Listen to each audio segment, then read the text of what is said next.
Hi, I am KB with Nerdophiles. How are you? Good. How you doing?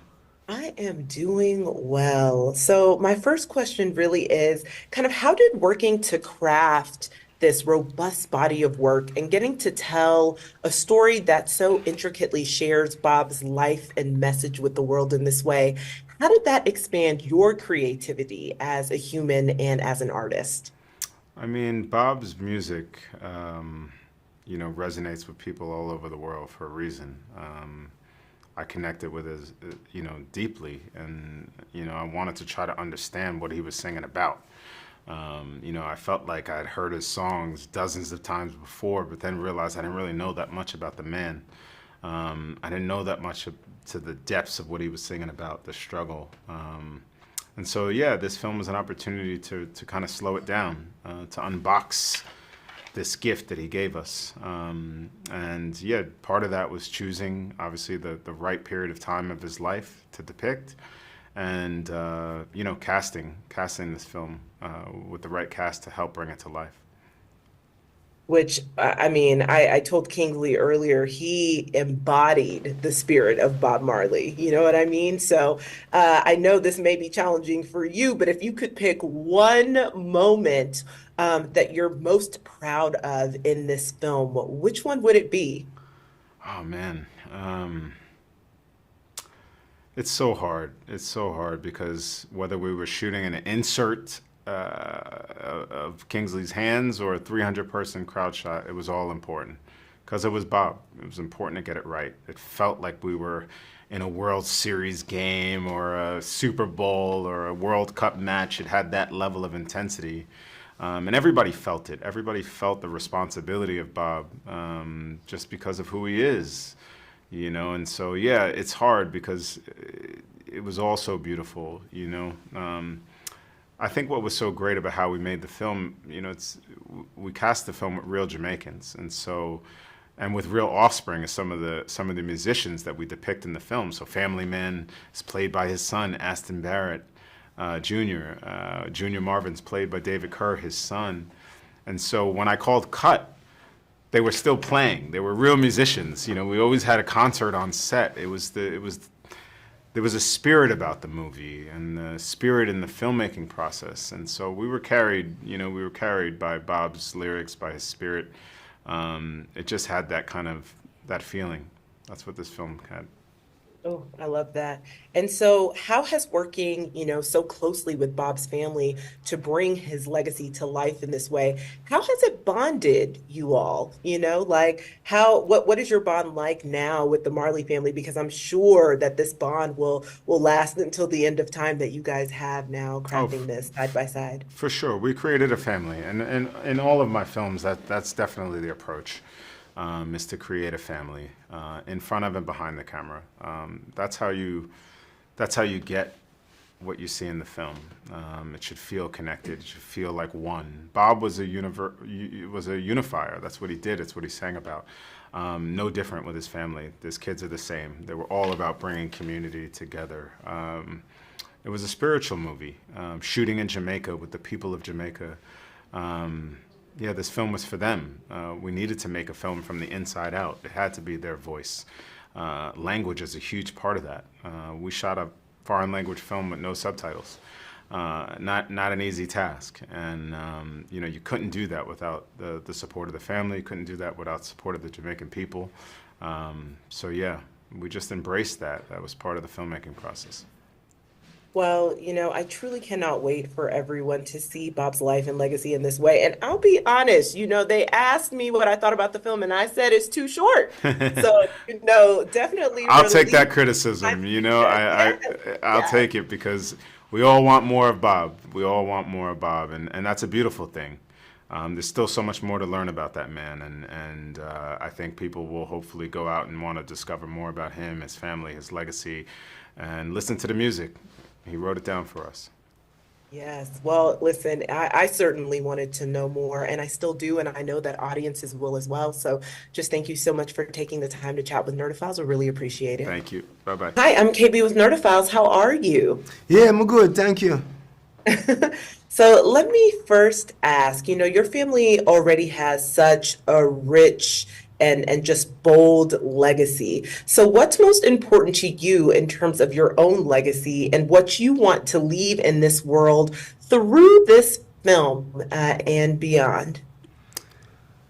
Yeah, yeah, I'm not thinking about my legacy right now, personally speaking. But what we want to leave in with this film is that, and this is a part of our legacy, obviously, is that we want to continue to bring people together, music, film, and leave them with something that will enlighten or bring consciousness and love to the world, and tell a story and entertain, you know. And it's all that we want to do, and we have to do all of that things together: entertain, spread a message, spread emotions. Yeah. Oh, I love that.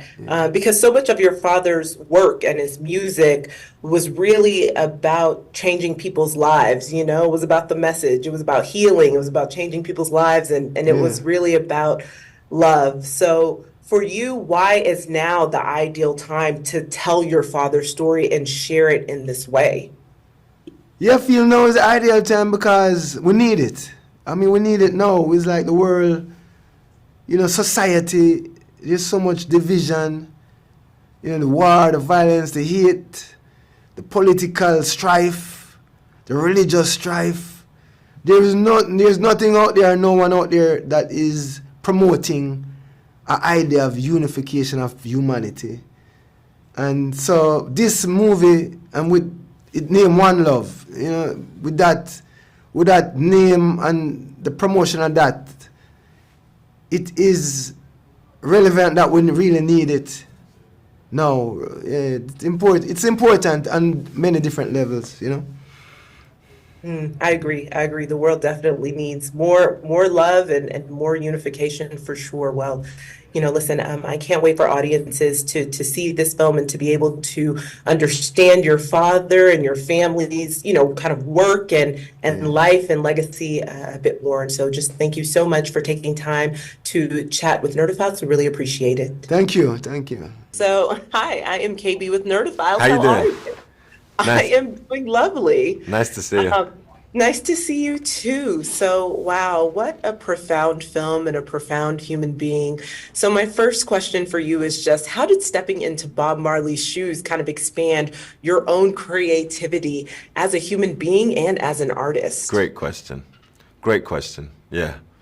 I feel like with Bob, I was slowly, it wasn't something that I like learnt specifically at the beginning, but looking back, it was a theme that kept coming up from spending time with people who knew Bob, and, you know, the stories of his work ethic, the stories of his commitment.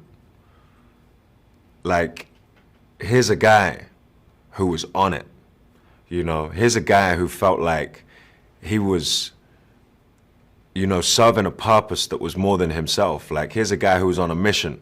Here's a guy who like studied music, he loved music, and who grew as a musician. I mean, I heard Bob on the guitar in '71 was all right. It was all right. But he wanted to master it. And by the time he got to '78, '79, you know, and this was from band members who were, you know, some of the best musicians, they said he got to a really, really like amazing place as a rhythm guitarist.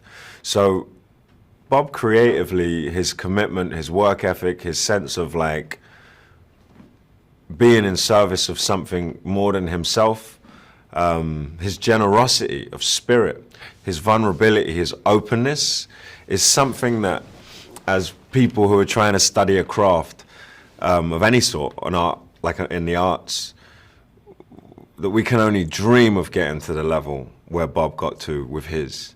And he makes me want to be better in every single word, you know, and his commitment to truth, you know, Bob's commitment to